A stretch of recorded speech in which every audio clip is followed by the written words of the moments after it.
Welcome to the Ringer Fantasy Football Show. My name is Danny Heifetz, and I'm joined by Danny Kelly and Craig Horlbeck, and we are going over Black Monday here in the NFL. We're going to go all these coach firings. We got DK's got his mock draft a little later in the show. We're going to go over that's going to drop on theringer.com this week. But right now, it's January 6th, and Craig, I think it's time to storm some NFL front offices right now for some coaches that weren't fired, right? Yeah, look, it's certainly the day to do it. And things aligned really nicely. 'Tis the season. It's an American tradition. Yeah, it is. It's nice coming right out of the holiday season. Now we're storming the front offices. A lot of front offices to storm, and we're going to get into a lot of them today. A lot of the fans want to storm them with us. We have a large group behind us, a big contingency. So it's going to be a good show. There are dozens of us, can confirm. Yeah. So again, later in the show, we're going to hit DK NFL draft show, baby. You got a mock draft hitting theringer.com this week. So we're going to go over some of the highlights and perhaps quarterback related. It's going to be exactly right. 1 through 32. So this is your last one. Yeah. Nice. Feel confident. Also, with that in mind, we're doing mock draft. We're doing draft show. We don't stop this podcast. For those of you who we picked up this year during the fantasy season, we're a fantasy show, but we also cover the off season. We cover free agency. We cover all the off season news. We of course cover the draft. So don't change that dial, as Craig likes to say. Don't touch that dial. Yeah, we're a year-round show, baby. We're Do you have an older phrase you could use? Is there anything older than "don't touch that dial"? You could say? Don't put on a new record. I don't know. I think our dials are older than records. Dials definitely older than records. I miss dials, honestly. All this digital shit, like touching screen. I feel like cars still have dials. I still use my dial in my car. Some cars don't. That's what makes me mad. It's just like an arrow button? Yeah. No, it's like literally touching a screen. I'm like, I can't be doing this when I'm driving. I just want a dial that I can move. I do love a dial. I agree. I need the tactile part of it, Yeah, I agree. All right, so let's just get into the coach firings here. So there are 5 jobs available. 3 jobs we already knew about. So the Jets fired head coach Robert Saleh back in October. Great decision there. The Saints fired Dennis Allen in November, and then the Bears fired Matt Eberflus right after Thanksgiving with that, bless his heart coaching effort. So then 2 more firings have happened in the last 24 hours. So the Patriots fired Gerard Mayo from the New England Patriots, and then the Jaguars fired head coach Doug Peterson from the Jaguars. That is it so far. It seems like everyone else is going to be safe. So we'll get to all the other ones that are safe, like Giants, Raiders, Cowboys, all those guys in a minute. But I want to start with the jobs that are open. And I'm curious. I feel like of these jobs, generally speaking, all these jobs kind of seem like they suck. Like, you know what I mean? Like Jets, Patriots, Bears, Jaguars, Saints. And I was looking through these, and I feel like of the best ones. I don't know if I agree with that. Yeah, my reaction is the opposite. My reaction is 3 out of the 4 teams have a quarterback. So that's like a huge. That is like one of the biggest hurdles I feel like for any head coach is finding a quarterback. Heifetz, weren't you the one that said find a quarterback 1 out of 10 and you're set for life? Yes, that's a Ron Wolf quote. If every 10 quarterbacks you can find one, that you'll be in this business forever. So I mean that's reference to a GM, but like for coaching, honestly, like trying to make chicken salad out of chicken shit with some crappy quarterback, like I think that's the hardest thing to do in the NFL. So the fact that 3 of these teams have a quarterback, the Patriots, Drake May, the Bears and Caleb Williams, I think he's going to be a good quarterback someday. And then obviously Trevor Lawrence and the Jags. I don't know what the Jets are going to do, but that's a whole different discussion. I think those 3 teams, the fact they have a quarterback makes them pretty attractive to me. I agree with that, actually. I guess I should clarify. I think the ownership situations here are pretty brutal, and we could go through them. But I want to start with the Patriots because I know that this already happened yesterday. But so the Pats fired Gerard Mayo after 4-13 season. And again, basically what happened was Bill Belichick was the coach in New England, and Gerard Mayo was getting interviews to go other places. And Bob Kraft, the owner of the Patriots, liked Gerard Mayo so much, he actually put it in his contract that he would be the successor to Bill Belichick to keep him in New England for years. And then 1 season into that, they bail. Honestly deserved. Gerard Mayo did a horrible job at a bunch of different things. I think this is cut and dry. I think the Patriots are going to hire Mike Vrabel. I think this is not a done deal, but it seems so obvious. Like the Patriots, they didn't even hire a search firm. The Bob Kraft's kids are just going to do the search themselves. And to me, that feels like they know their guy. I think Mike Vrabel basically got interested in the Jets to force the Patriots to make a move. And frankly, to be cynical, I think the Patriots are going to do a whole sham round of interviews, and they will satisfy the Rooney Rule. Yeah. But they're going to end the whole process with, "Wow, we can't believe we fell into Mike Vrabel," and they have to hide it because you're not really allowed to do that. But they're going to do it, and this feels cut and dry to me. I don't know. Do you guys disagree with that? Like, I think this is kind of done to me. I agree. I also think Vrabel in the offseason, he was a consultant for the Browns this year. And when he was interviewed in that big New York Times piece, he basically said he was like, the only team I want to join is a team that already has a quarterback. So I don't think he's going to the Jets. Like, obviously, he's not going to the Saints. The Pats make the most sense. I think the Pats are the best fit now, to be honest. I think I would rather go there over the Bears. So that might sound crazy, but even though they're going up, they still have the Bills in the division. But I don't know. You look elsewhere, it's like the Dolphins and the Jets. The Dolphins are going in the wrong direction. The Jets are at rock bottom, and you step in and you have Drake May. You have a top 5 pick in the draft. You can get your O-lineman, and you have some pieces. There are like a few defensive pieces that look good. Obviously, you have the history. You don't have the pressure of following up Bill Belichick. It just makes perfect sense for Vrabel to go to New England to me. And so Mike Vrabel, if he goes to New England, it reminds me a lot of Mike Tomlin getting Ben Roethlisberger back in, I think that was like 2007, early on, and it's still the story with Mike Tomlin today, where culture, toughness, incredible week-to-week matchup, game planning, and you just get competitive football. At least when you're playing good teams. I know Tomlin, sometimes they play down to their competition, but like you're getting competitive football. And the problem's been when Mike Tomlin hasn't had a great quarterback, they haven't really been able to have the ceiling of other teams. Mike Vrabel reminds me of that so much, but he's getting Drake May, who I think we all agree. Drake May, DK, you loved him coming out of the draft last year, and Drake May, frankly, has satisfied every criteria you'd want to see from him. I know statistically it wasn't amazing, but Drake May is everything you want to see in a young quarterback. And Mike Vrabel and May, to me, feels like something we will watch for like 10 years plus. Like this feels like the rare coach. Most of these coach situations do not work out. Vrabel and Drake May feels to me like something that it would be very unwise to bet against.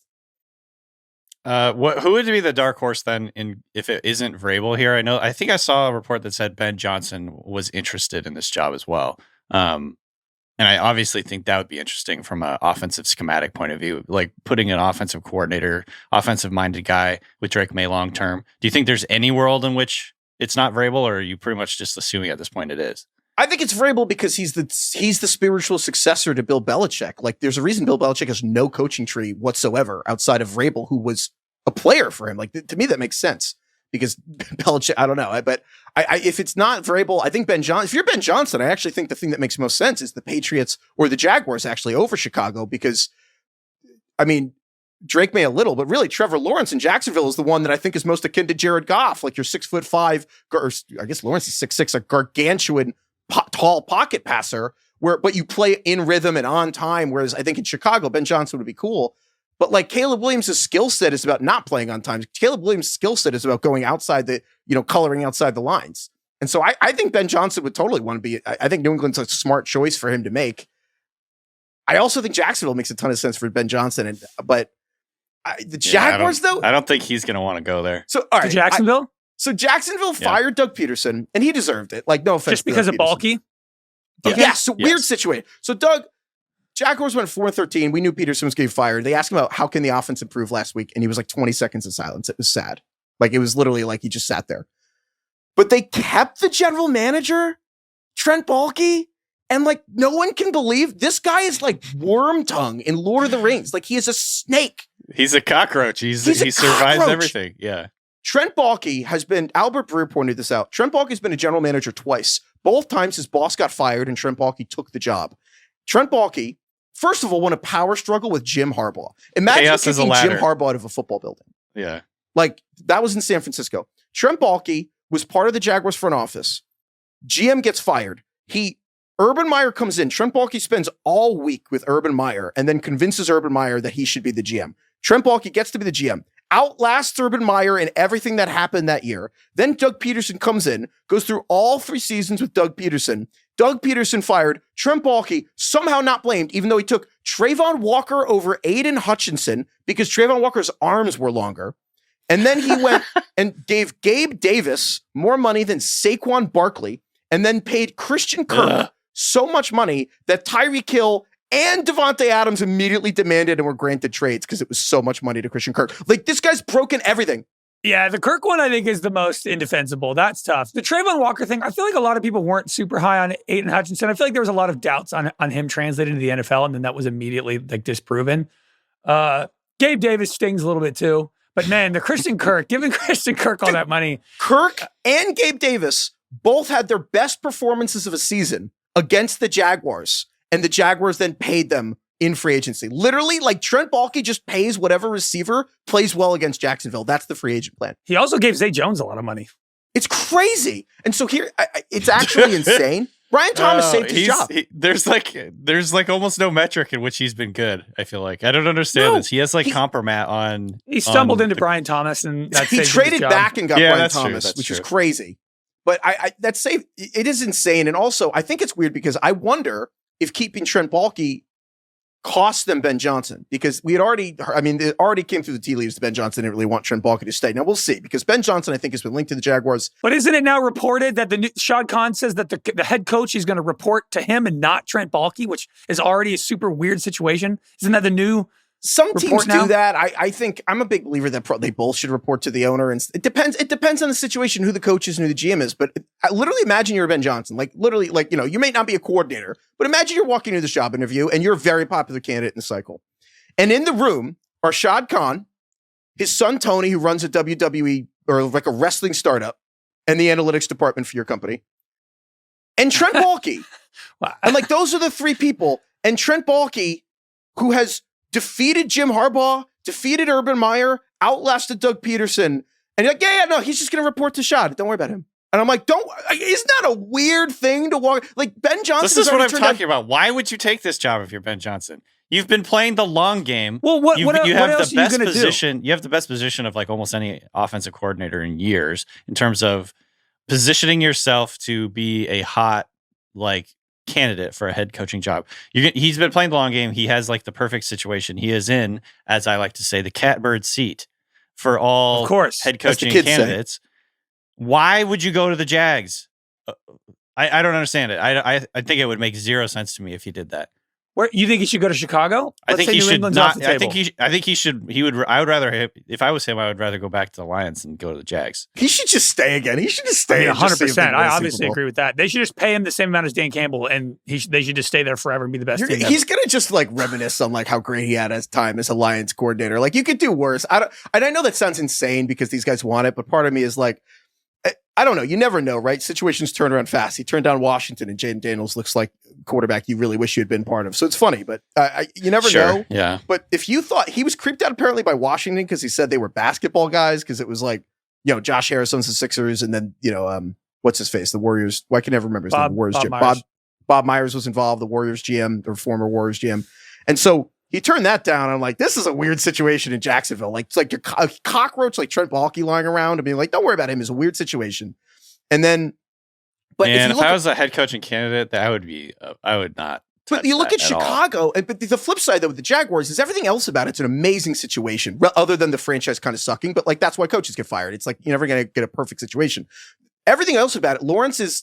I know Lawrence people think is like overrated. I don't care. You never get a quarterback prospect like Lawrence in a coaching job. Like to your point, DK and Craig, like that never comes around. And the other part of this, which is funny because technically 3 of them are up for grabs right now with Drake May, Caleb Williams, and Trevor Lawrence. Maybe they're getting people fired, or maybe the companies it's the businesses that aren't allowed to go businesses that are not allowed to go out of business keep getting the best players. But if you're the Jaguars, you have to beat the Titans, the Colts, and the Texans every year. But if you go to the Bears. I mean, the NFC North is 3 of the best coaches in the entire league. Like, you have to beat the Vikings and Kevin O'Connell. You have to beat the Lions and Dan Campbell. And you got to beat the Packers and Matt LaFleur, like, every year. Like, that sucks. And the Bears are cursed. And you have to deal with the succession 10 kids who own 4%. And they're going to sell the team in 2 years anyway. Like, they're all the division. Yeah, the division that's a good argument right there. I would rather go to Jacksonville than Chicago for that reason. Going up against Matt LaFleur, Dan Campbell, and Kevin O'Connell for the next 5 years versus Shane Steichen, who's probably not going to be the coach in 2 years. Yeah. Who knows about what's going in Tennessee in 2 years. And then DeMeco Ryans and Stroud. I would much rather take that and Trevor Lawrence and get in there and hope that Trent Baalke's gone next year and that you can really like spread your tentacles and take over with Brian Thomas and Trevor Lawrence, which is as good as a 1-2 punch as you're going to get. That's by far the most compelling argument. Yeah. It's location. And the other one is the NFC South. You'd think the Saints, you have to compete with the Bucs and Baker. That's doable. The Falcons, that's doable. The Panthers, that's doable. But you're like, damn, the Saints are like, you're the fall guy. The Saints have been running this Ponzi scheme with the salary cap for 10 years and it's going to collapse while you're there. And there's like, hey, like, come run. It'll be great. Like, we're going to be patient with you. And it's like, no, you have to compete, hit all your draft picks just to field a team No. And then when it goes to shit, they're going to fire you and hire someone else. You know how they say you should buy the worst house on the best street? That's like theoretically what the Saints are, but the house is so bad that you can't move. It's like completely dilapidated. Oh, it's like buying the worst house on the street, but having no money to do anything with it. So you just have the worst without money to fix anything. That's like giving a college kid a 2-year lease of a Toyota Tacoma, and he has no money and nothing to do with it. So yeah, it's weird. So we'll see what happens with all these openings. I really do think Vrabel goes to the Patriots. I think Ben Johnson, Jags, Bears are like, I wouldn't be shocked. I think he'll take a job. Third time's the charm, but I wouldn't be shocked if Ben Johnson goes back. And also, it'd be awesome if he went back. Do you think he's more likely to go back if they don't win the Super Bowl or if they do? Probably if they don't, right? I think if they win, you leave. Yeah. I think if they don't, but also you don't know. Like, and also just these rules are also really weird.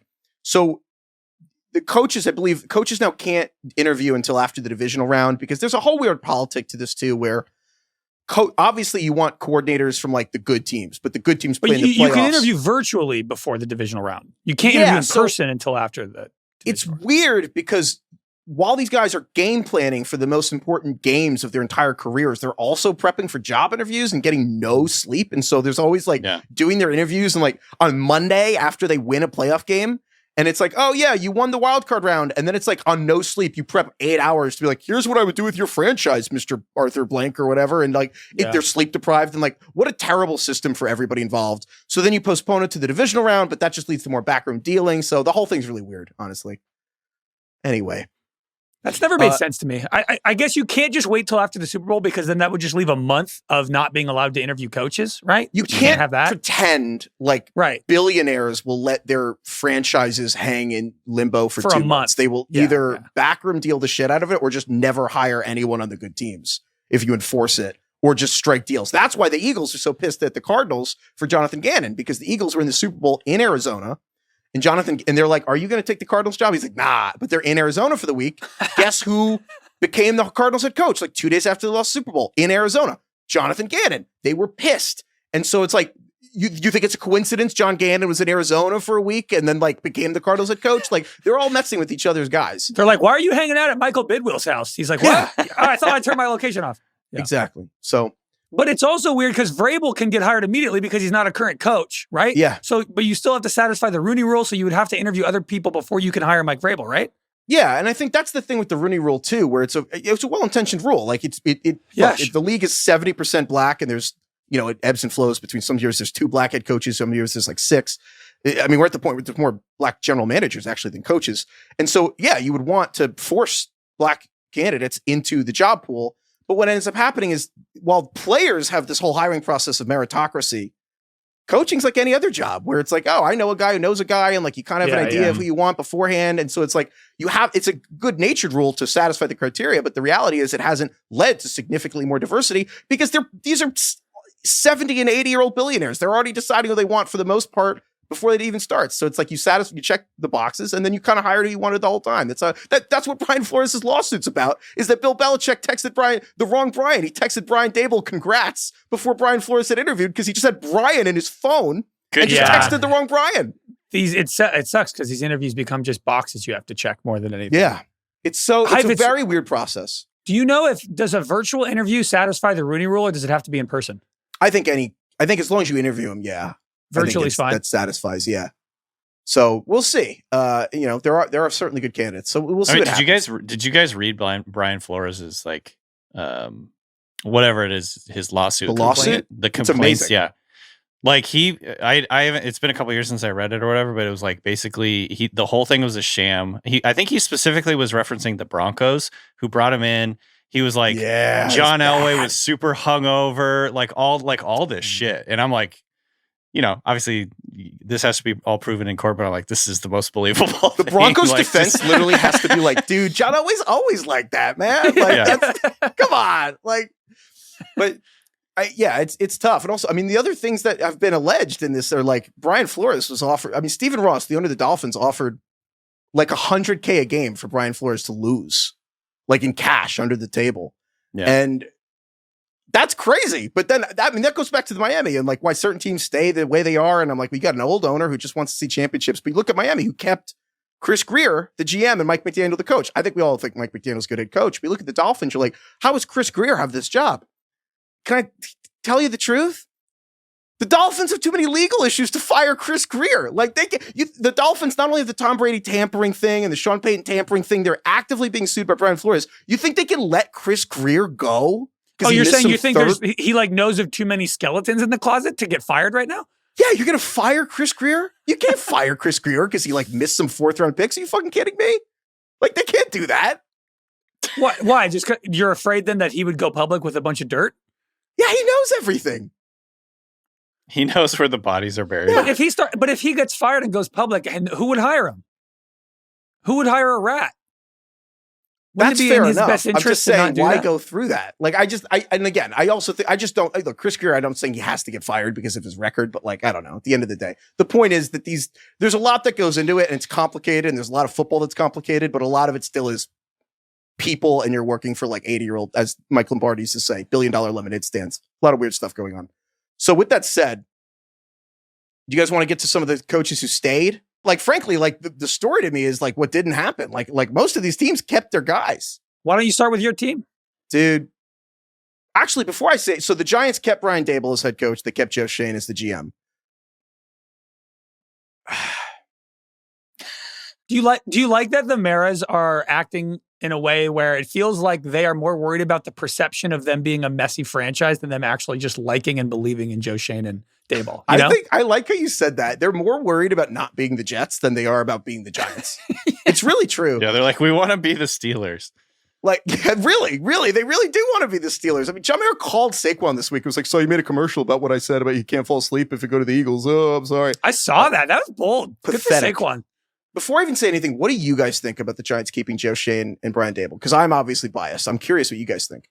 From an outside perspective, I always thought that Dable and Schoen were a great package duo hire. And I thought they came in to rebuild the Giants after Daniel Jones. And Daniel Jones played well for 1 year and mucked everything up.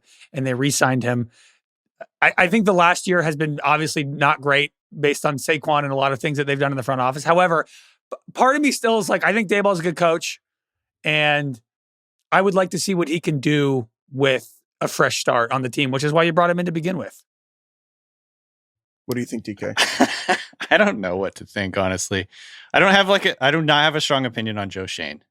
I think we probably haven't seen Hard Knocks stung for Joe Schoen. Yeah, I would no rather GM should ever participate again. him. Like the irony is like there's like a mean thing you say about draft guys or just like players, which is like just a guy. And like I watched the Hard Knocks and I was like, Joe Schoen's just a guy. Like he's just a guy doing his best. There's no magic here. But yeah. Yes. And then I go back and forth with Daboll because I think like there's a world in which he could be, you know, among the head coaches that are known as like super smart schemers, right? Like the guys that can like get the most out of their quarterbacks. But honestly, just we have not seen that at all in the last couple of years. And I mean, I keep going back to it. I keep coming back to this stat. Who has scored the fewest touchdowns in the last, like, I don't know, obviously not since, Daboll's not been there long enough, but like 2 years. He has not done enough to change. He has not done enough to change my opinion on the Giants, which is almost always, they're just an absolute disaster. So I don't really know how I feel about Daboll. I think like, if you know, there's like one of those things that you vote on, it's like, I think I'm like generally negative feeling for him, but like just barely. Like I'm just on the negative side. Like I don't like it. Wouldn't be. I wouldn't look at it like, oh, that sucks for the Giants if they fired him. But I also am not like he sucks that he needs to go. So I guess lukewarm is the best way of John putting Mara it. quote the Giants owner John Mara, what he said. Yeah, Mara was like, we need to talk about maybe you not having play calling duty anymore. Which I'm like, isn't that why he's there? Yeah. I guess? Once you start heading down that road, it's like, what are we doing here? That's like saying like, let's take a break in a relationship. You're like, most of the time that means it's not going to work. Maybe you should sleep on the couch. Right. I don't know. I think I just generally don't. But also, like I mean, you also have to, I guess, think about who you could replace him with. And if you assume that you're not getting Mike Vrabel and if Ben Johnson wants to go to a team with a good quarterback, that's probably not going to be the Giants. Maybe they get Shedeur or Cam Ward or something like that. So you're getting like the third best option, or you just keep Brian Daboll. I don't know. I mean, Bobby Skinner at Talking Giants, he was like, so to recap John Mara's press conference, he hates the defense. He wants Brian Dable to give up play calling. The roster is not better than it was 3 years ago. John Mara is more frustrated than anyone. They didn't tank, but just lost to the Eagles backups because they were trying to, they just believe they're the right guys for the job. So I don't know. I guess I just look at this whole situation and I'm like, what piece of information would actually make this make sense? I'm a big believer sometimes in Occam's razor of like, what's out of frame? Where you're like, oh, I get why they're here. And I'm not saying I know this. I'm not reporting it. I'm speculating. But to me, the thing that would make the most sense is that after they made the playoffs 2 years ago, John Mara and Chris Mara, who is his brother, who like also is part of the player personnel department, were like, we want to keep Daniel Jones. And I think Brian Dable was probably like, yeah, I'll make it work either way. And then Joe Schoen was like, I don't know. And I think if they kind of really forced their hand on keeping Daniel Jones, and then Daniel Jones sucked, and this season happened, and then you're going to fire... And he tore his ACL, right? The next year. Yeah, well, Daniel Jones actually think as a player now has been misrepresented. Daniel Jones was much better, and he had a spinal injury like 3 years ago, and he hasn't been the same since. But I guess basically, if the Mara family and ownership wanted to sign Daniel Jones, and Dable and Shane were like, don't do it. And then I see how they would not want to hold these guys accountable. Yeah, you owe it to them to get a year without Daniel Jones. And I'm not saying I know that's what happened, but doesn't that make the most sense to you of like, how is everything this bad and you're keeping these guys? And you're like, it's kind of my fault. Like, to me, that makes the most sense. To me, it's like, it feels like the understanding was, hey, you're coming in for the post Daniel Jones era. And then they super overperformed and exceeded expectations and beat the Vikings in the playoffs. And then it was like, shit, what do we do now? And now you're just going to fire Daboll when this is not even the team he was supposed to be coaching to begin with. I was talking to someone who works for an NFL team about this today, where they pointed out that the whole pitch of the Dable and Shane coming from the Bills together was we were part of a rebuild in Buffalo where we actually turned it around so quick we made the playoffs immediately. Did not smell our own cologne, didn't think our own shit didn't smell. And like we tore the thing down anyway, even though we made the playoffs, got Josh Allen, all this stuff. And then now they built the Bills. And the Giants went and did exactly that. Year one, they go from worst to first. They they end up in the playoffs, not worst to first, but they end up in the playoffs. And then they didn't do that next part of like, but you still have to do the teardown kind of. And they doubled down on a bad roster. And it's like, but that was the whole pitch of who you were going to be. So anyway, I don't know. Maybe no one cares about this, but yeah. The thing I've been thinking about throughout this whole thing is like Daboll gets a lot of credit for quote unquote developing Josh Allen and helping turn Josh Allen into Josh Allen. And I'm like, maybe Josh Allen is just really fucking good. Like it's to me, it's always like these coordinators get so much credit for the great players around them, but like sometimes great players just are great and they turn out and for whatever something clicks with Josh Allen. Maybe Daboll did have something to do with that, but like I don't think he was the reason Josh Allen is good. And now it's like 3 years in, they are 30th in points per game. They're 9-25 in the last 2 seasons. 30th. They've averaged 17 points a game.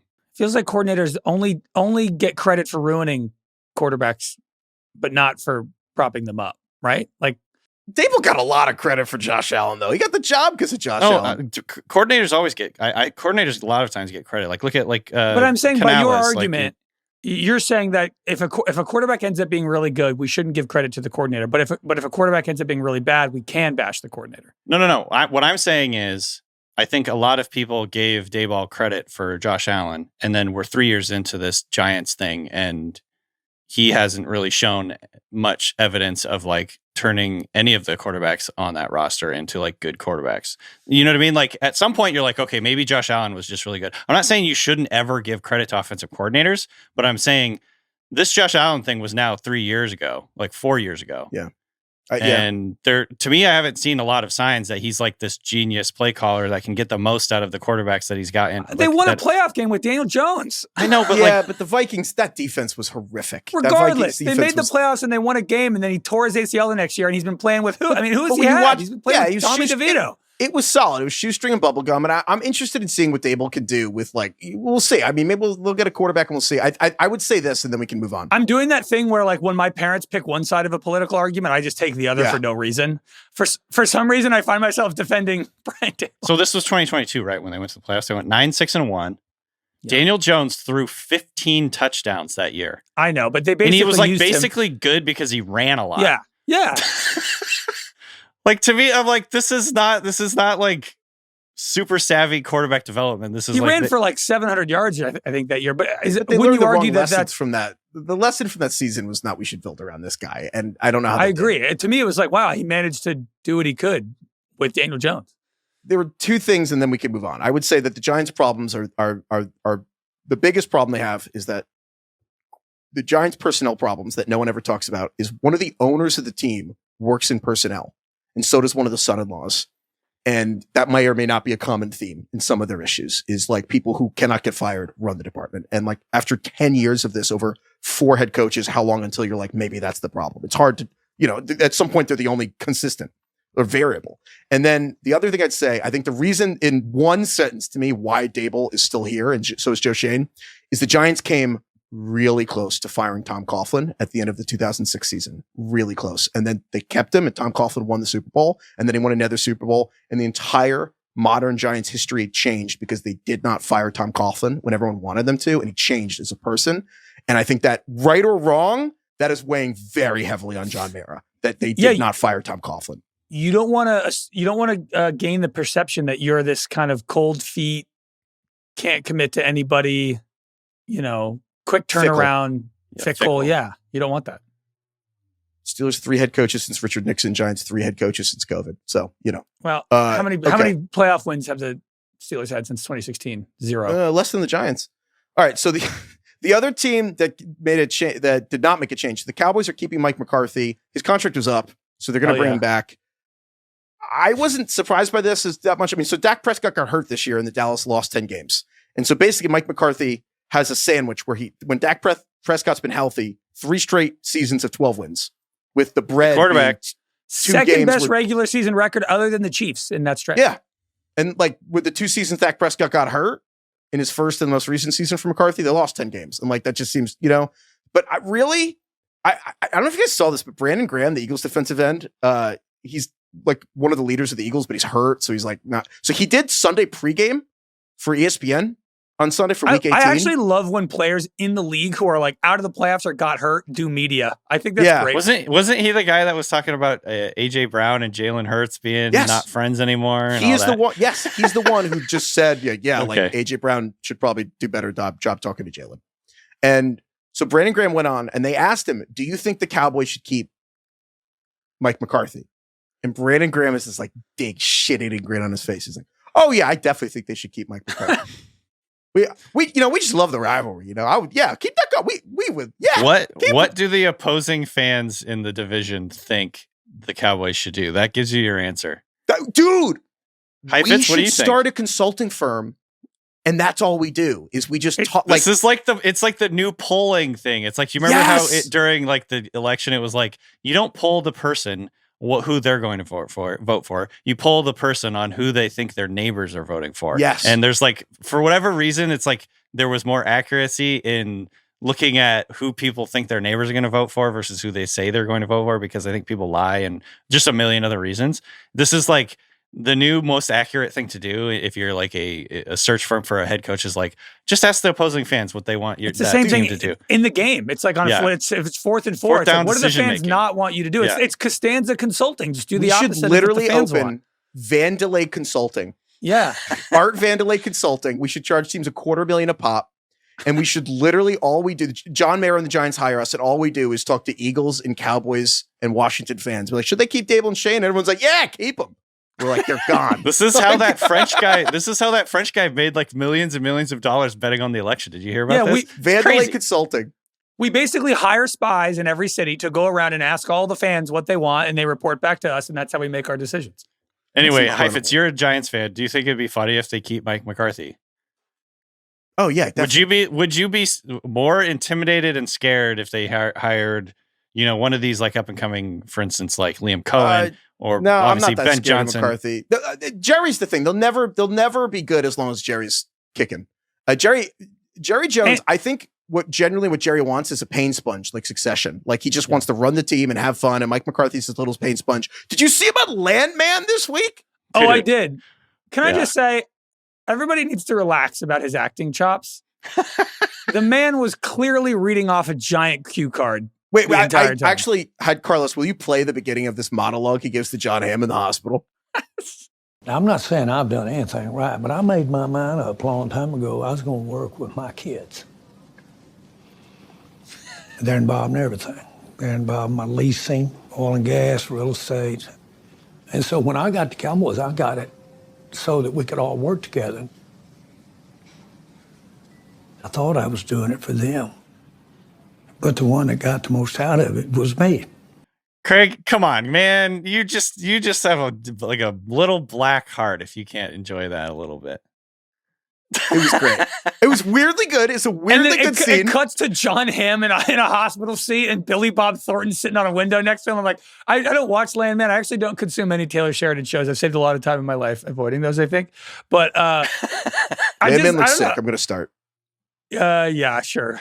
But I don't know. I just thought everyone's like, Jerry Jones, great actor. I'm like, dude, it's like a tight shot on his face the entire time. There's not a single wide shot. He's clearly reading off a cue card. He's better than Bijan Robinson's acting. Yeah, how dare you? I think it's all relative. It's way better than I thought he would be. Yeah, just faster. I think he's getting a lot of mileage out of the accent, to be honest. His accent and his speaking style just sounds good. It just works. Here's my question. Why is that fictional script that he wrote or he just read off of sound like the actual most honest assessment of the Dallas Cowboys, where he's just like, yeah, I kind of just did this for me and my kids and kind of don't really care about anyone else. Like, that's what's the problem with the Cowboys. Like, they're a family business. It's just something he does with his kids. It's literally like a fantasy football league that you do with your kids to stay in touch. Like, that's all it is to Jerry Jones. Is he's like, man, it's so fun that everyone pays attention to me and my kids. Didn't Jerry Jones just say that he will be the GM as long as he's alive? Yeah, he's like, I did this for me. He's Walter White. Like, he's like, I did it for me. Like, wait, what do you want from me? And so anyway, that's what Mike McCarthy is. It's not like a head coach. It's not like when the Eagles or the Ravens look for someone to run the team. They want someone to win, and they're analyzing it from like a business perspective of how will we achieve our goals. Jerry Jones is like, who will do all the stuff that I don't enjoy doing? Mike McCarthy, will you be my pain sponge, Tom Wambsgans? Mike McCarthy's like, hell yeah, brother.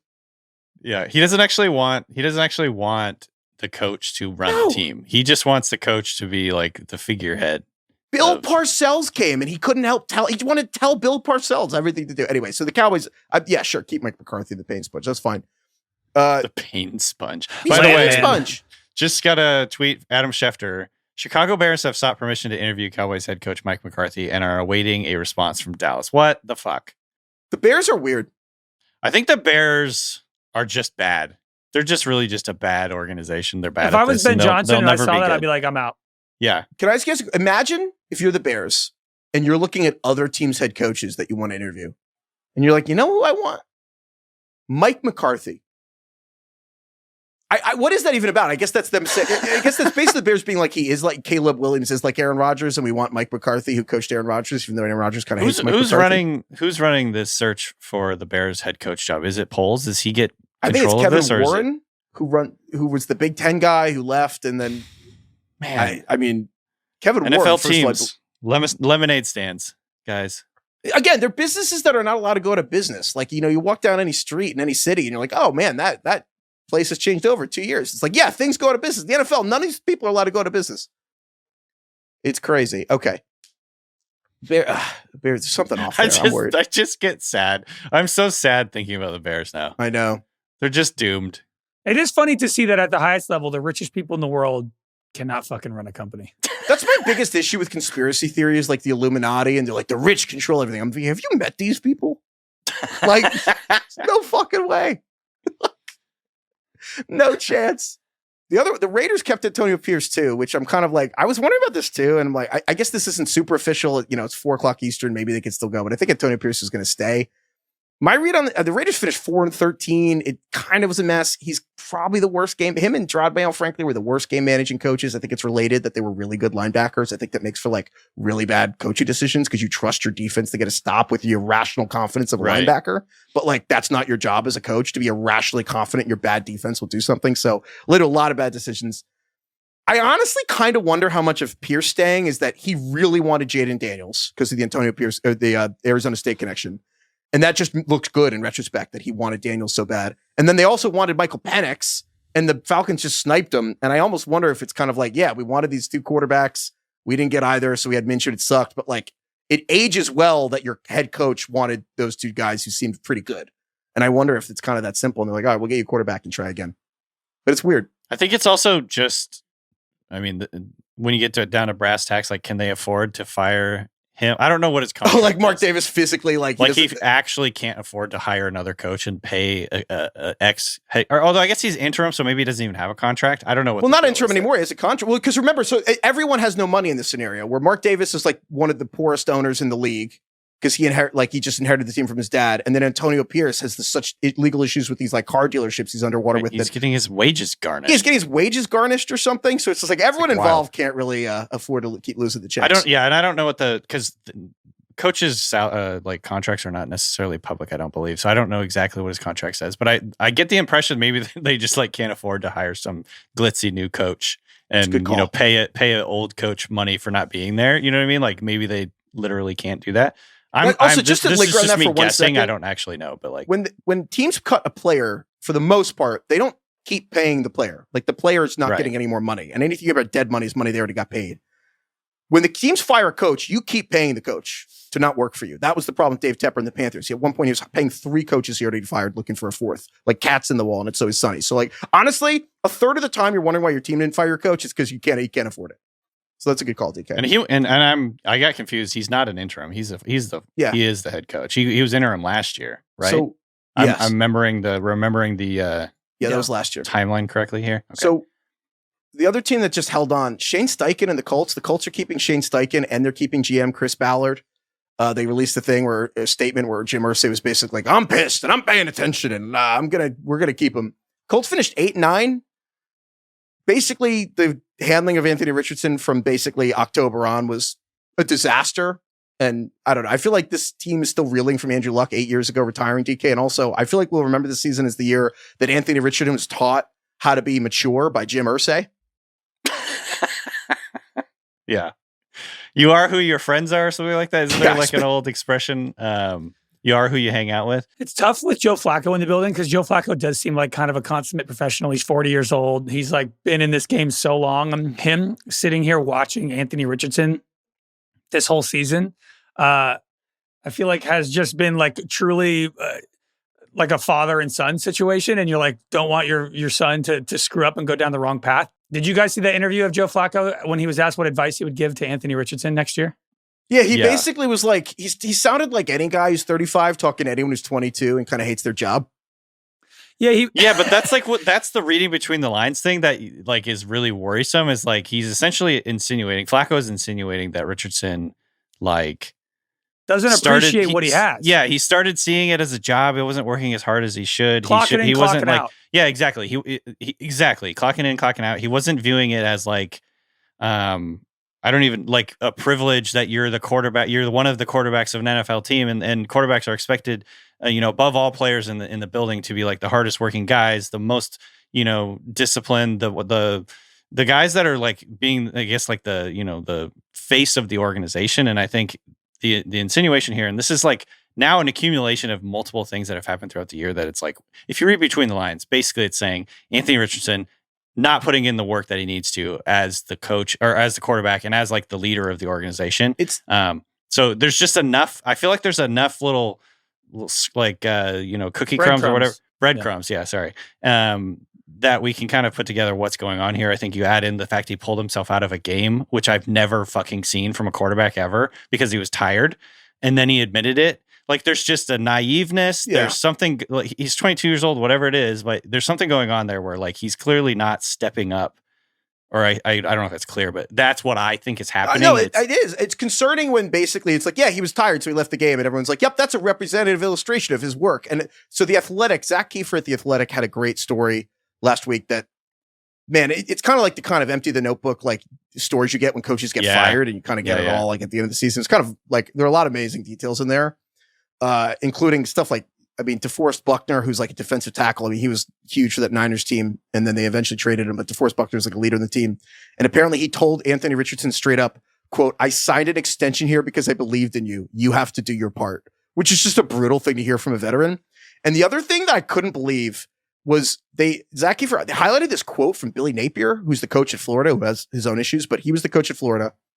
And in March 2023, before Richardson was drafted, Billy Napier, his coach at college, was asked, what does Richardson need to improve on the most? And Billy Napier said, growing as a leader, having conviction with his voice, speaking with clarity, to be kind of the standard bearer for the entire organization. Which is like such a brutal thing for a college coach to say. Like, it's nothing on the field. You're like, I don't know if he's a leader. Which in retrospect, you're like, how the hell did the Colts...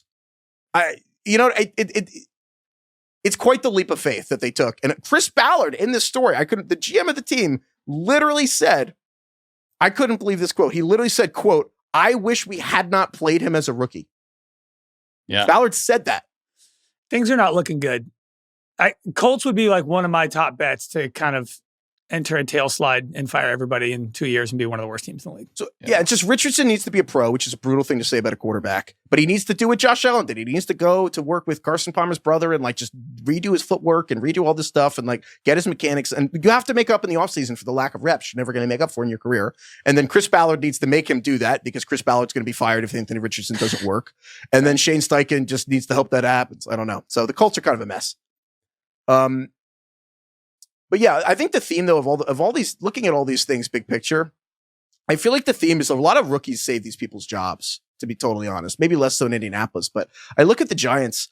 I just feel like Malik Neighbors saved Brian Dable's job, to be honest, because there's hope. Like Neighbors, very quiet. Neighbors also broke Buka Nakua's record for catches by a rookie in a season. Oh, did he? I didn't but even no one knows see that. Brock Bowers had more, but like Malik Neighbors. Oh yeah, that's right. Because he broke it briefly during Sunday, and then Bowers came back and broke it, took over the lead again. So Malik Neighbors broke the Giants' record for catches in a season, like not for a rookie. Period. Like no one has more catches in a season in Giants history than Neighbors this season. Imagine if Neighbors had like Rome Odunze's season and it was fine. Yeah, but like the Giants had passed on Bo Nix and didn't take Michael Penix or whatever. Like the Giants, Joe Shea and the GM would be cooked, but Shane. But he got saved. The Raiders, having Brock Bowers, there's hope for the future. The Jaguars, you trade back, you got Brian Thomas. We forgot about all the other mistakes you've made. And like, generally speaking, a lot of rookies bailed out bad organizations and like almost in a way that's going to keep them keeping the same people in charge that frankly kind of got lucky. So I don't know. That's kind of my takeaway from a lot of these stories. This draft class, again, I know we've said this recently. So but good. Looking back at this draft class, I'm just like, dude, I mean, you could nitpick with a few of these picks, but like almost all these players, not almost all, but like a good chunk of these players are looking really solid for the future. It really makes the Jalen Polk pick by New England look so bad. But even like we're complimenting the Giants for picking Malik Neighbors, but literally right after him, Michael Penix 2 picks later, JJ McCarthy 4 picks later, Bo Nix 6 picks later. Like, I mean, it'd be nice to have a quarterback right now too. If you're the Giants, but again, I think Neighbors gives them a little bit of a foundation where they can find a quarterback next year in theory and like build around him. But yeah, I'm just looking at this class, man. This class looks freaking good. I know I feel like I'm being a little hyperbolic lately, but I really think that this is going to be a historic class because imagine for a moment that JJ McCarthy is good for the Vikings. Barring health, like if Caleb's good, there's a world that like we could go 6 quarterbacks. I don't know if there's ever been a draft where 6 quarterbacks all look like they're going to be average or above average starters. No. That's like never happened. And again, 5 in 1983, they made a 30 for 30 about that draft. Like that's doesn't include the fact that Brock Bowers, Neighbors, Brian Thomas, like all these guys are doing historic stuff, pass catching, and you have the tackles, and also all the defenders in this historic offensive draft. A lot of the defenders already look good. Like it's the first 6 quarterbacks. It's not like a 4th rounder popped up. It's like literally they went 6 for 6 off the board. I know. It's crazy. And then no one else went to Rattler in the 5th round, and even Rattler's frankly outperformed a 5th round quarterback. Like he's playing. Yeah. Like most 5th rounders don't play. This is just a rare it looks like a rare outlier class. It does. No, I think every year we're going to get 6 good. Yeah, no, every year. I sure hope so. That'd be awesome.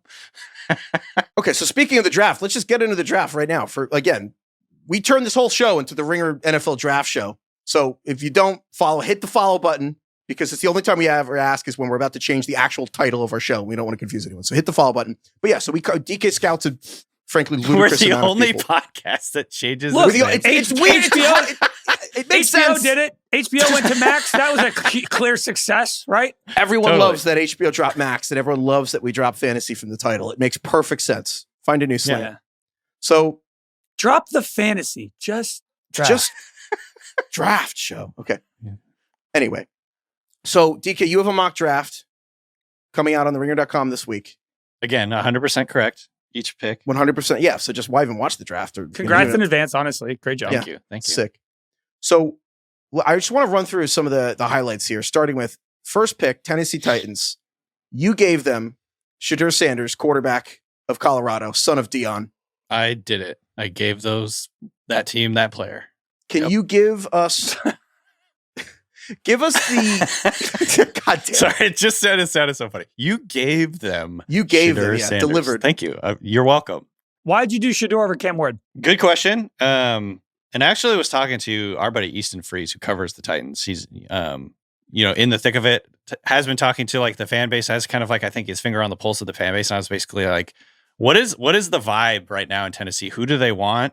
And he said it like right now, according to like what he's seen, it's Shedeur Sanders 100%. I think there's an impression that Cam Ward is a little too much stylistically like Will Levis. I think I like Cam Ward more than I liked Will Levis coming in. I love that you have to draft somebody different, even if they're not better. It's just like you can't That's choose just how the somebody world with the works. same. Yeah, it's just like what? Young, you have to replace with old, and vice versa. And a disciplinarian, you have to have a player's coach, and vice versa. It's just I people think can't handle the same thing.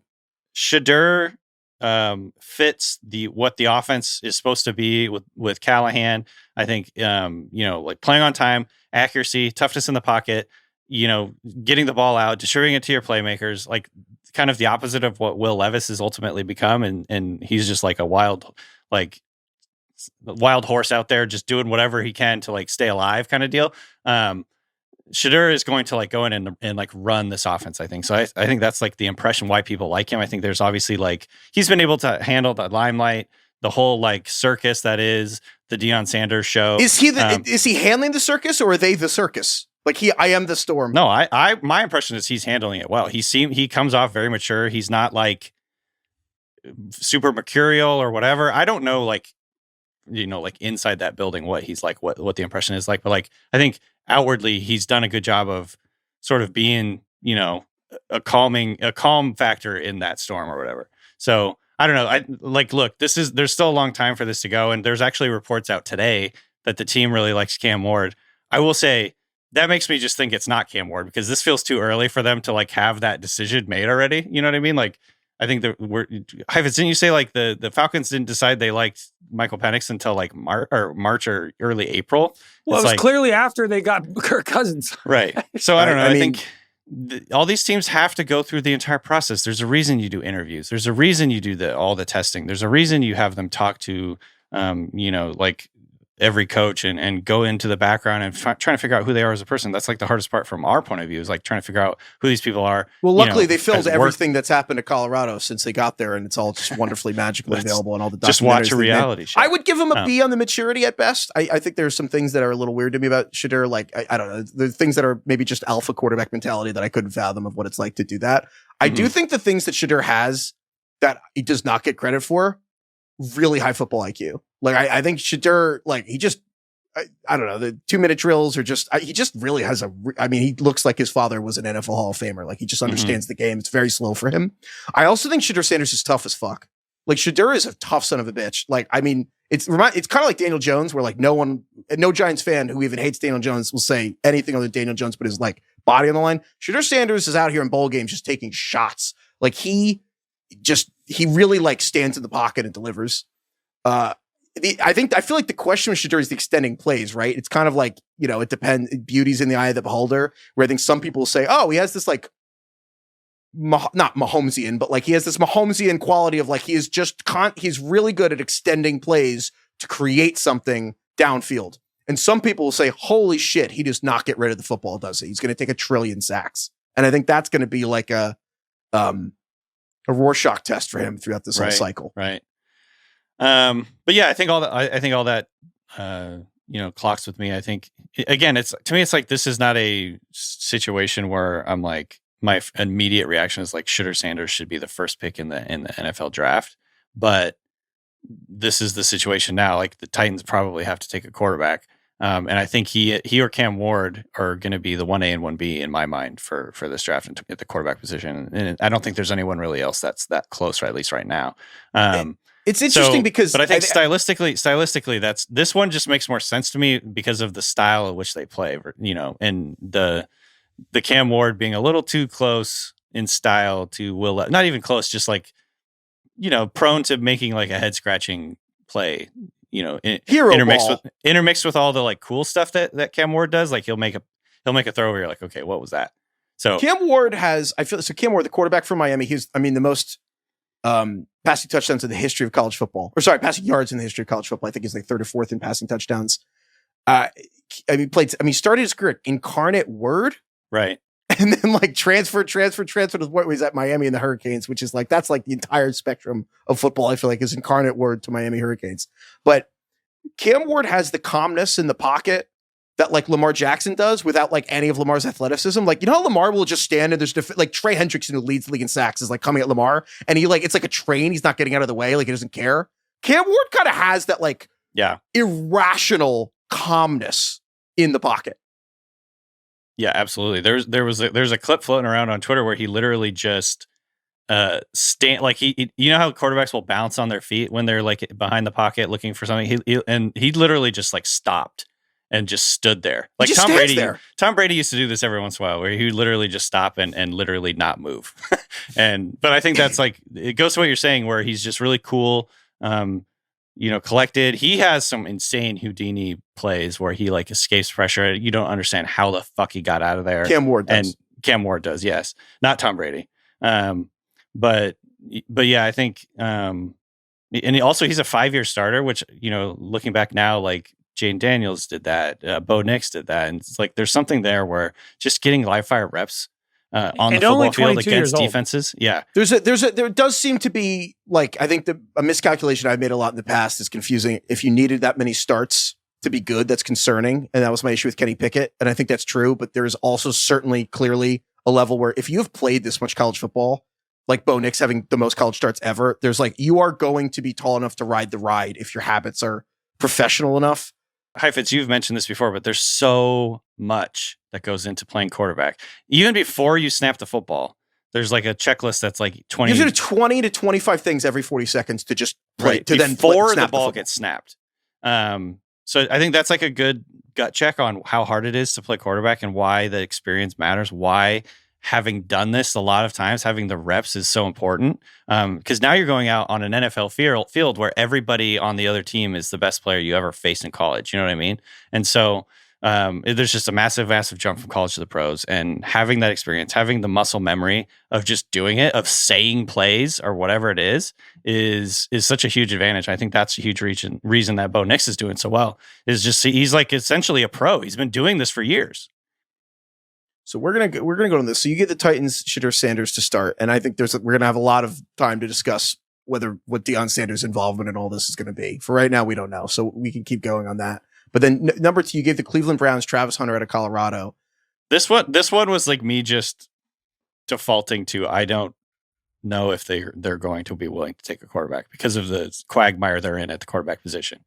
But I don't know. They obviously could take a quarterback here. So Watson, he had a setback with his Achilles, and I don't think Watson's ever going to play for the Browns ever again, to be honest. I think that Deshaun doesn't want to go back there. I don't think the Browns want him back. I think they're stuck with this contract that Deshaun He's just Watson done playing football. I think he's done playing for the Browns, and he's going to collect a ton of money and get healthy. And then if he waits long enough, what I think is really going on is the Browns have and I don't totally understand this, but basically the Browns have an insurance policy in his contract in a way that actually provides them cap relief, so that because he got hurt, it's better than if he just had sucked. Like the Browns actually are in a better position that he tore his Achilles, because it's almost like a tax write-off for the salary cap that he's hurt. And I don't want to pretend to fully understand that, but that's basically how it's been described to me. And so if they're like, oh, you had an Achilles setback, which maybe he did, but it's very convenient for them accounting wise for him to have the cap setback Achilles setback, because if he misses the season due to injury, they get a lot more cap relief and a lot more flexibility for the Browns to do stuff. I don't think he's coming back. I think he's going to be out with an injury long enough that eventually they will be able to just get him away in some kind of trade somehow, somewhere, and he will restart his career later, a couple years removed from the Achilles, especially after how badly Rodgers and Kirk Cousins started. I don't think there's any reason for him to try to come back next year. And I think 2026, they might try to get rid of him. But he'll be a great Raider one day. Yeah, he'll be a great Raider one day. But Steelers, Craig? Oh my God. No way. DK, so you have the Browns taking Travis Hunter, because it is weird to figure out what they're going to do. I think they might take a quarterback, but if Travis Hunter, What do you think look you here. do? There's also just the idea that they might not like Cam Ward enough to take him at number 2. And that's totally, You know what I mean? Ward knows they've taken the wrong guy a lot of times. So here's my question for you with Travis Hunter.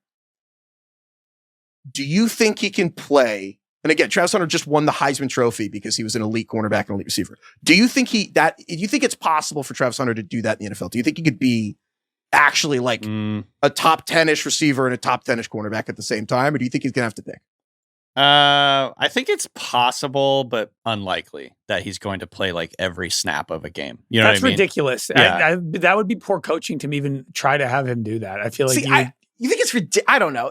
I think what you do is you should. I think he's a better playing corner like than a wide receiver. 100% of the snaps, dude. He would wear out so fast. I feel like. I think he's a better cornerback than a wide receiver, and I think you should play him at cornerback and then use him in some situations offensively. But I do not think he can be an every down player on both sides. Of the ball. You can bring him in as more of a gadget guy, third down, slot, whatever. But like he can't be your number one out there on offense and defense. I think it's ridiculous to expect him to do that immediately as a rookie. I do think he should be a cornerback, and frankly, it's going to be easier to rotate in probably as a receiver and like be a full-time cornerback and then to come in at like 20 snaps a game on offense. Right. Like if Kadarius Toney was good. But I actually think we should take the word ridiculous out of our vocabulary in a world where like Shohei Ohtani, and I know he's an alien in this point, but like in a world where Shohei Ohtani is out here like being like top 5 in like strikeouts per 9 as a pitcher, and then also like, you know, having, what did he have, like 40 home runs and 40 steals as a batter. That is so much harder than anything he's done. I know that's one guy. 50-50, or am I crazy? Yeah, he went 50-50, like 50 homers and 50 steals. And he also is a top, on a per start basis, basically a top 10 starter in Major League Baseball. And in the world where that's possible, I'm not saying like, but to me, to cap the ceiling on Travis Hunter, I just saw what he did in college. I know Colorado, like the competition is like whatever, but to me, I actually think there's absolutely a world where you try to develop him on both sides of the ball and you get neither. And you actually screw him as a cornerback, you screw him up as a receiver, and you mess him up. But I think the real sin would be to not have the imagination of like, but what if he was like Champ Bailey-ish on defense and then like a top 20 receiver on offense? Like, what if he was both those things? I kind of think you have to let him try. That's where I am too. I'm just like, I'm not trying to say anything of like, he can't do this. I think most likely though, like NFL coaches are just going to have him choose one position as a primary. And then they would probably like Craig said, mix him in on offense, have him play 50% of snaps or 40% of the snaps. There's a lot of slot receivers that are not playing every snap, whatever. I'm not saying he's a slot receiver, but like a rotational guy in the offense versus like the number one receiver on your team where you're out there 90% of the snaps or whatever. To me, it just feels unrealistic or unlikely that will happen. I'm not saying it's not going to happen, but I mean, I don't know. The NFL is a different beast than college as well. It's also a different beast than baseball. I mean, like right. Shohei Ohtani, he's not getting legitimately like once in a generation. Yeah. So Shohei Ohtani is a DH. You know what I mean? Like he's pitching and then he hits and that's it. Like he's not tackling anyone. No, and he hurt his elbow and he had to get surgery. Like Travis Hunter playing in the NFL, playing 120 snaps a game, 140 snaps a game. The cardio, I think nuts. The cardio is the easy part. I think the Knicks, he's probably like, he's a little smaller to be trying to do that. I agree, but like, I don't know. The cardio is the hard part, not the hard part, but the wear and tear on your body is a hard part, I think. That's fair. They play 17 games in the NFL. It's more than college. DK, if he only played wide receiver, where would he be going in this draft? Ooh, that's a really good question. I mean, I think he's a really good receiver. I think he's one of the top like 3 receivers in this class. And this is not I don't think it's like an elite receiver class, but I probably put Ted McMillan, T-Mac over him. If we're just talking pure receiver, but I think like the value is he's like potentially really good at 2 premium positions. You know what I mean? And so I personally, if my team drafted him, I would want him to be utilized on both sides of the ball. My contention is maybe not 100% on both sides of the ball. I think that's crazy. He literally won the award for the Biletnikoff Award for the best receiver, and he won the Bednarker Award for the best defender. He's a really good receiver. And he has insane body control. He has insane hands. He wins like at the catch point. He's really like long and loose and limber. I said this. He reminds me of the way he moves, like Justin Jefferson. He's just like, how Justin Jefferson kind of has like, it's like looks like he made out of rubber, like the way he can move. It's like just kind of weird. That's what he reminds me of. I think we're all kind of on the same page. We're just kind of saying it in different ways. It's like, yeah, you could try it at both. You probably can't go full throttle right out the gate. probably start him as a corner first and mix him in on offense, see how that goes. Right? Yeah. Yeah. I think that's the most realistic thing. I'm not saying he can't do it, but yeah. Dude, that video of him dunking was something. He's an insane athlete, and I would be perfectly happy if he was the number one recruit in the country. Like, this is the best athlete in the country. That's the thing. I'm kind of like, I'm not the one to be the one to put a ceiling on him. That's kind of where I'm at. I'm like, I would like to find that naturally. So, DK, so you have the Titans taking Shedeur Sanders, and then again, his teammate Travis Hunter going second, which is to Colorado, one and two. Yeah. And then we're going to hear a lot from Deion this year. And then you have the Giants taking Cam Ward. We talked a little bit about Cam Ward, but basically, is this a reach? Like, where would Cam Ward have slotted in last year? Now it's like, it's a little, now would he be the 7th quarterback off the board if it was 2024? Probably. Now, Bo Nix threw 29 touchdowns. If no one's, of course. We didn't see JJ McCarthy. I was just remembering last year. Maybe he would have been the McCarthy, seventh. He would have been the 7th quarterback taken last year. This year, now that we know everything, it's hard to figure that out. With I'm a little concerned. I won't lie that the Giant, like Cam Ward, it's tough when I'm already talking about him in terms of like, well, he improved all 5 years of college. That's cool. He's going to keep getting better, and it's like that's a little concerning. That's the things I have to say. I like Cam Ward for the record.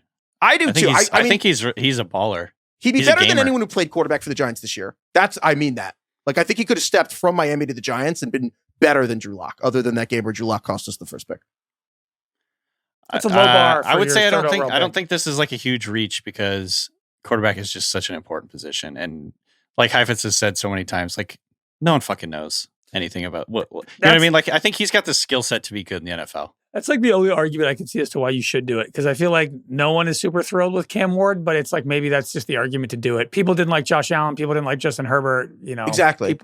It's like you just have no idea. You have to try because like what is the avenue to get a quarterback in any other means? You know what I mean? Like I just think you have to try. You have to take the swing.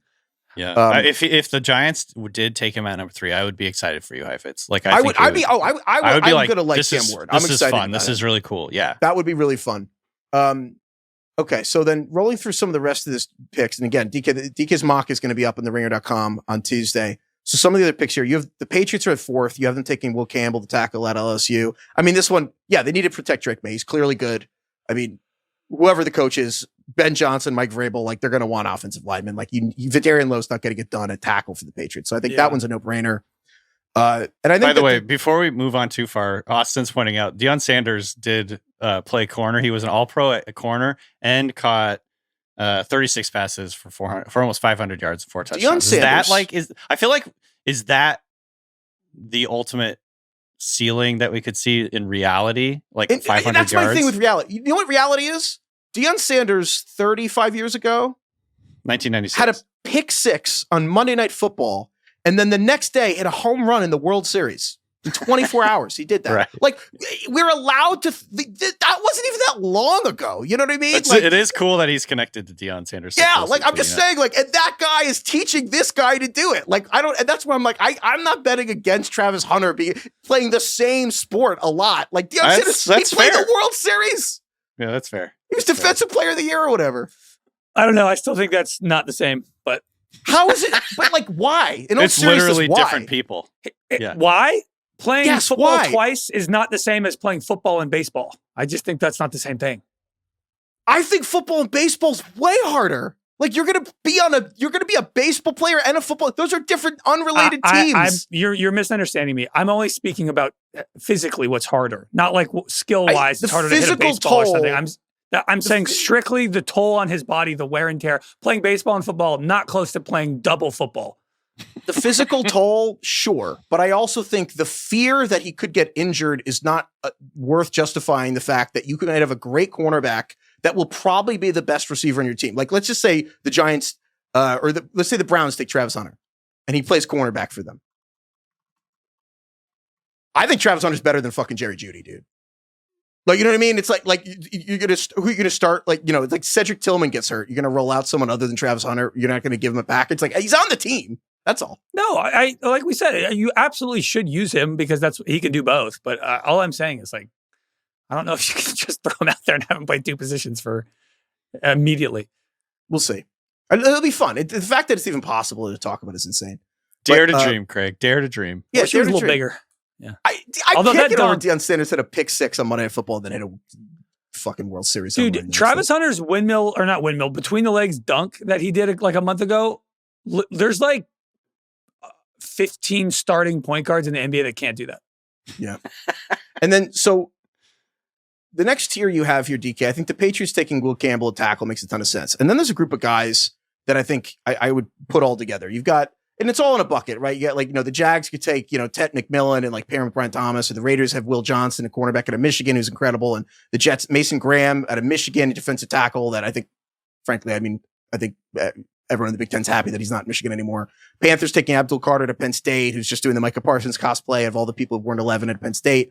That to me is just a tier of like whatever you need, like they're all good. Like Abdul Carter, like if you want a pass rusher, he's going to work. You want a defensive tackle, Mason Graham will be good. You want a cornerback, Will Johnson will be good. Like McMillan, you need a receiver. Like all those guys to me are just a tier of like blue chip guys who will be good. Is that a fair way to look at this draft, DK? Is like two quarterbacks that are complicated, and then there's like four awesome players and a few good tackles, and like that's the blue chip guys. There's like call it 6, call it 12, whatever, but there's a small group of like awesome guys, and then it kind of tails off after that, right? I think that's fair. At least where I am right now in prepping for this, that's how I feel. I was going to ask you your guys' impression, because this one I could see people getting kind of annoyed or upset about, but like me sending Ted McMillan to the Jags after they just got Brian Thomas. I don't think that. I think the Jaguars, considering they gave up the most, I believe they get most passing yards in the NFL last year, and their cornerbacks are bereft of talent, they would probably go Will Johnson over to Michigan. That's probably like where I would lean. Yeah, I mean, maybe that might be the case. But just like, to me, if you look around all the offenses right now, it's like the Eagles, A.J. Brown, Devontae Smith, the Bengals, Jamar Chase, T. Higgins, Lions, Amon-Ra St. Brown, Jameson Williams, Vikings, Jefferson, Addison. Like the best offenses in the NFL have two really good receivers. And so I'm just building a world where Trevor Lawrence can finally be as good as we think he's supposed to be. So I don't know. I thought that one was like, it's hard to pick for the Jags because Balky is a weirdo, but they've been so bad that they have first round picks at every position. Is that what you mean? They've been bad enough to just. But I don't know. To me, that was one of the more fun. They need everything. Player team. It made more sense to me to have the next pick the Raiders taking Tet. Honestly, I mean that would be fun too. Then you just got to figure out who the quarterback is. Which hint. I made another. Yeah. So you have the Raiders 6 with Will Johnson, but you have them trading back into the first round with whoever ends up winning the Super Bowl, and you have them getting Jaylen Milroe out of Alabama. What Jaylen Milroe, I think, is I don't know what to make of him as a quarterback prospect. What do you think of Jaylen Milroe? Because he seems to me, the word I assume with Jaylen Milroe I keep thinking of is he's chaotic. Yeah. Is it Jaylen Milroe or Jaylen Milroe? It's definitely Milroe. I don't know why I said it that way. It's definitely Milroe. I don't know what I was doing there. I think he is so fascinating as a prospect. I mean, he's like a guy who I don't know. I think he was going to run super fast, like 4.3. He's extremely explosive runner, and he's got a strong arm, and he likes to push the ball down the field. I think rough around the edges as a passer still. There's been a couple games this year where he's just like very clearly just throwing the ball without reading the defense or whatever, and it's getting picked off, this, that, or the other thing. So I think there's like a development arc there that would make me a little uncomfortable taking him at the top 10. But as a second round or late first round type of player, like I would be excited if my team got him, just because I think the skill set is so it's just a scintillating skill set. You know what I mean? It's like not to just like compare him to another Alabama quarterback, but like Jalen Hurts style, where you can incorporate him into the run game. Maybe Jaden Daniels light. You can incorporate him into the run game. The things that he can do with his legs make it really hard to stop you on third down and fourth down. And he improved a lot at passing down the field this year. So there's just like some things to like. I think that he's going to be one of the more polarizing guys though in this draft class. Some people are going to think he's like, Anthony Richardson or whatever, where the accuracy and the decision making is not going to be enough. But he's a lot of fun to watch, though. Milroe is definitely going to be a Justin Fields guy, where even if he's a terrible real life quarterback, you will be playing him in fantasy just because the rushing is going to be really good. Well, his status was much better right after last year. It was this year he hasn't played as well, right? Last year he was kind of good. No, I think he's definitely improved this year. But it's been sort of like 2 steps forward, 1 step back. He's had a couple of bad games where he's had multiple turnovers. And there was a stretch during the college season where people were talking about him as like a top 10 pick and he was going in mocks in the top 10. And I think he's kind of like the way he finished the season, people are cooling on him a little bit, but I still think he's throughout this process. We saw this with, Anthony Richardson. It's like he's such a good athlete. He could move his way up just because of the physical talent, the physical skills. So there's a story where it's like Bill O'Brien, who's, he was the Texans coach forever and a Belichick guy. Then he's running, I think, Boston College now. And Bill O'Brien told Jaylen Milroe he should like not be a quarterback. And obviously it's like a very charged thing, but that's going to be like the conversation is like this ball of athlete that like, does he have like the decision making and stuff? And that, there becomes a very complicated conversation, but like, he's not boring. Jaylen Milroe is not, why am I calling him Milroe? It's Milroe. He's not boring. You can do that. You can go for it. Yeah. Man. I'll ask him.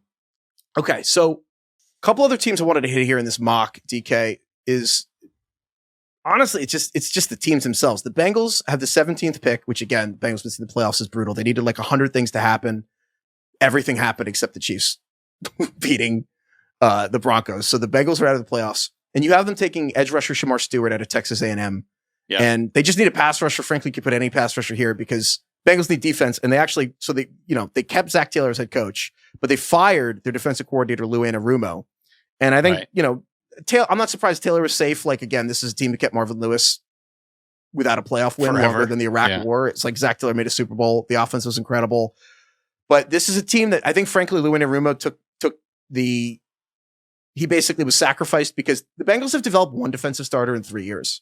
Like the Bengals they kept the offense and they let guys like Jesse Bates at safety go, who's now an incredible safety. Like they let DJ Reader go and they drafted, 2023, their first 3 picks were Miles Murphy at defensive end of Clemson, DJ Turner, Jordan Battle. None of those guys are doing that well for them. And then Dax Hill was the first rounder in 2022. He's kind of been a mess. Cam Taylor-Britt's the only starter on defense they've drafted in 3 years. And I think that the Bengals season this year is to me best summarized by they have not developed anyone defensively at all. And and that's no pressure, like huge part of what they need to do because they're not going to be big spenders typically in free agency. So yeah, the whole theory I had for a long time was that like the Bengals are one of those teams that has like a very small scouting department, just like a handful of people, and they are more than other teams like willing to go with what sort of like the consensus draft people will say are good picks or whatever. They always get good grades when drafting. Honestly, like they're the auto drafters. They are not really. I'm exaggerating, of course, but like over the years, I felt like that has served them very well. I think the last few classes, though, that theory is not looking quite as good. That they're like such good drafters just because they don't go too far off of the consensus.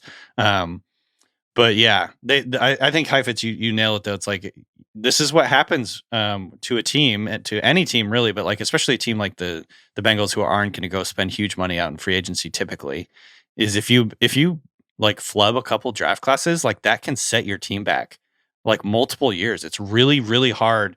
Like you need to get at least 1 or 2 really good to like great players in a draft to like really keep your team like consistently good year in and year out. Having one great draft or a couple really good ones in a row is how a team like the Saints can become a Super Bowl contender again with Drew Brees late in his career. And they're also missing 3 of those in a row is how the Saints become the Saints where they are right 100%, now. And it's 100%. It's a game of runs like anything else. And you get like a couple runs. And so the Bengals had a bad run and that's why the Bengals have not made it back to the Super Bowl since they made it.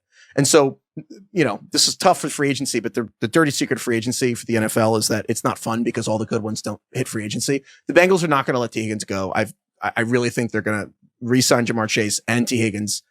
And I think that they're going to have even more pressure. And that's what I think this is really about, is that they're going to get rid of the idea of like, you want to spread out where you're spending your money. And they're like, you know what? We're going to keep these crazy special good players who are really good friends and taking care of each other. They're going to pay Burrow, Chase, and Higgins, who all care about each other. I mean, T. Higgins fired his agent and hired Jamar Chase's agent, at Joe Burrow's suggestion. They're all in cahoots here. So it's really important that the Bengals develop a defense to avoid this from ever happening again, where they can have the leader in passing yards and the leader in receiving yards and the leader. I mean, Jamar Chase won the Triple Crown and the Transics led the league in sacks. They missed the playoffs. So developing a defense is going to be the admission ticket for Joe Burrow to the playoffs. Like they are not going to be able to spend money on defense again. They have to get these picks right. So I thought that was an interesting spot there. The other one I want to ask you about. So you have the Seahawks taking Tyler Booker, a guard out of Bama. Mm-hmm. And I want to ask you, so the Seahawks, Mike McDonald, the head coach, they fired Ryan Grubb, the offensive coordinator, who was at Washington and he had been around. So I'm curious, what do you make of the Seahawks firing Ryan Grubb at coordinator? Yeah, this is an interesting one. I think throughout the whole season, I was like, generally, I'm pretty happy with him. Like, I think he's like shown some signs of improvement and like adapting and all that. I was never super like, oh, I really believe in him. They should never fire him. That would be stupid of them to fire him. I was just more like, I think I generally like him. He does some good things. I like his screen game. I like some of the things he does in the passing game. The big problem, and I think this is the reason he was fired ultimately, is like they just could not run the fucking ball at all. No. They sucked at running, especially in high leverage running situations like 3rd and short and 4th and short and in the goal line area. They were awful. A team that had 2 different 2nd-round picks at running back and Ken Walker and Charbonnet could not run the ball.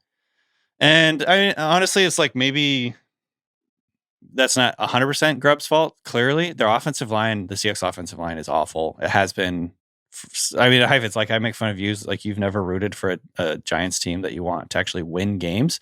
I've never rooted for a Seahawks team with a good offensive line. Like since like literally going back to like 2005, like Seahawks had 2 Hall of Famers in Walter Jones and Steve Hutchinson on their left side. And that was like how Sean Alexander won the MVP. That was a huge part of the reason they went to the Super Bowl that year. Ever since then, basically, I've just been trying to get back to that point where they have a somewhat decent offensive line. Every year, it seems like they suck. And throughout the John Schneider era, it's almost just gotten worse and worse all along. And so I think Grubb ultimately couldn't do enough in the run game to overcome the offensive line. He could do enough in the passing game to overcome it. But that's ultimately why I went with an offensive lineman here. I think, honestly, like if you talk to Seahawks fans, if they just pick like 7 offensive linemen in this draft, like Seahawks fans will be happy. Like just fucking find some offensive linemen, for the love of God. We need an offensive line so desperately. It would fix so many of the issues that we have on offense. That's obviously me being a little bit over dramatic, but like they really, really need to figure out this offensive line because it's holding back the offense, and it's a huge part of the reason that Grubb got fired. I feel like with this draft where there's so many linemen, should we follow through on our bit where you just take 7 offensive linemen, hope 3 or 4 are good, and that's it? Think about how much of a difference it would make for your offensive line if you got 2 or 3 starters. I don't care if you waste the rest of your draft. Just 7 in a row. 3 of them will hit. Because part of me is like, just play the odds. In theory, if you just had them every year and you just flipped them, I'm like, you would always get more than. You're always worth more. Like there's no trade market for offensive linemen. Like a good lineman's traded not every other year. And like, oh, well, if you had a bunch, everyone would know you have to trade them. Fuck that. There's always going to be more teams trying to trade them. Like no one's going to be like, oh, we have to get rid of them. No, there's always going to be buyers for linemen, man. Like even the Eagles have all these and they don't give them away. Like there's so few teams that have a good offensive line in the NFL. It's like fantasy with running backs. You just draft 8 running backs. People will need them. You could trade them. Draft 12. I really, it's funny though, but like I keep saying that as a joke, but I keep wondering, like, just if you had just added Baker Mayfield at quarterback and just taken any tight end and just like, you know, ironically, this year you would have ended up with like Brian Thomas at receiver, and you probably would have won your league automatically. But like, you will always be able to flip a fantasy running back for more later. And a part of me is like, just hire the best offensive line coach. That's what the Titans should do. They should draft a quarterback and 5 more offensive linemen, and then they have the best offensive line coach. You just be a factory. It's honestly closer to like European soccer, where there are like teams that their whole thing is they develop players and sell them to keep the lights on. Mm-hmm. So they never pay them. They just keep them going. Or like the Rays in baseball, where they don't pay any of the talent they develop. They just like they're on a third of the budget and they just keep the Mariners and A's. The A's, yeah. I don't know if NFL teams believed in math, which they're probably 10 years away from still. It's like someone would probably explain to them that definitely is the best idea. It's just develop offensive linemen and you'll literally just never run out of business. Well, this is where when making mock drafts, just like from my point of view, I'm always trying to look at team needs and what teams might be interested in the most in any position or whatever. But like at the end of the day, honestly, like, every team could take an offensive lineman and be like, yeah, that's fine. Like, I don't care if you have the best offensive line in the NFL. If you take a lineman, I'm like, good. Now you have an extra guy in case the guy gets hurt, because inevitably someone's going to get hurt. So I think like above all, like quarterback and offensive line are the 2 positions that like you can't have too many of those guys on your roster. Okay, I can't wait for the Giants to take a cornerback receiver coming up in the draft. That'll be great. After their line sucks again. Okay. That's all we got. DK's mock drafts up at theringer.com on Tuesday. And again, we're going to be the NFL draft show for the offseason. We're covering the playoffs, we're covering everything. But again, we're going to dive into the draft, get free agency, combine, Senior Bowl's coming up. That's like 3 weeks away. So we're very excited for that. And then, stick with us. Thank you, DK. Thank you, Craig. Thank you, Carlos. Thank you, Kai. Thank you, Austin. Thank you, everybody, for listening. Email us at ringerfantasyfootball@gmail.com. Thank you, Lauren. Lauren. Thank you, Johnny Cash. Hey. Have I done him recently? I don't think feel so. like probably. Maybe. It's okay. I like Johnny Cash. He's in the new Bob Dylan He's movie. in the Bob Dylan movie. That's actually why I thought about him, Craig. There's Did like you a see scene. it, DK? Is it good? I have not seen the movie yet, but I've seen some of the clips. And I thought the movie was great. yeah, I had a blast. I need to see the movie actually. Timmy's really good in it, like shockingly good. And I think he should honestly win Best Actor at the Oscars, Wow, nice. which would Should I make him see it the this Friday? It's too bad the movie theater. There's an Alamo Draft House near us, but it just got shut down by the health department. So, but it's close. So part of me kind of wants to miss it. I don't know. just don't eat anything. Oh yeah, that's a good idea. I know, but it's Just still go- like a little weird. Yeah, highly recommend. Very enjoyable movie. It's not really about anything. Yeah, I was gonna ask, what is the elevator pitch for the movie? It's just like the life of a unique person. It's the path of Bob Dylan going electric in the early '60s in New York. Yeah, so it's And, kind of like the a period transition. piece. It's folk to rock is like the movie, but they actually don't get into Bob Dylan a whole lot. They don't really tell you the why. They just show you what he's doing. But Timmy is like, the fact that I'm watching Timothy Chalamet who's dating Kylie Jenner, and I'm watching like Bob Dylan in a movie in the '60s, and not once am I like, oh, that's Timothy Chalamet. I'm like, oh yeah, that's Bob Dylan. Oh, okay. I actually think that's the highest bar for an actor, of someone who's super famous enough, like Chalamet, where they're promoting this business, their movie on their own. That's how I felt about DiCaprio in Wolf of Wall Street, where I was like, I kind of forgot he's Leo DiCaprio, which is like the hardest thing to do. 100%. I mean, this guy was Willy Wonka, Paul Atreides, and now Bob Dylan in 12 months. And I'm like, yeah, it worked. I mean, that's impressive. He's the Travis Hunter of movies. Did I ever tell you guys that Jackie's parents got Wonka'd? They like went to see it and they were like, did you know it was a musical? And I'm like, Wonka. she told me. Bob Dylan, a lot of music in Bob Dylan. Caught So. getting Wonka'd. Yeah. Flip the Wonka grunt. All right. Goodbye, everyone.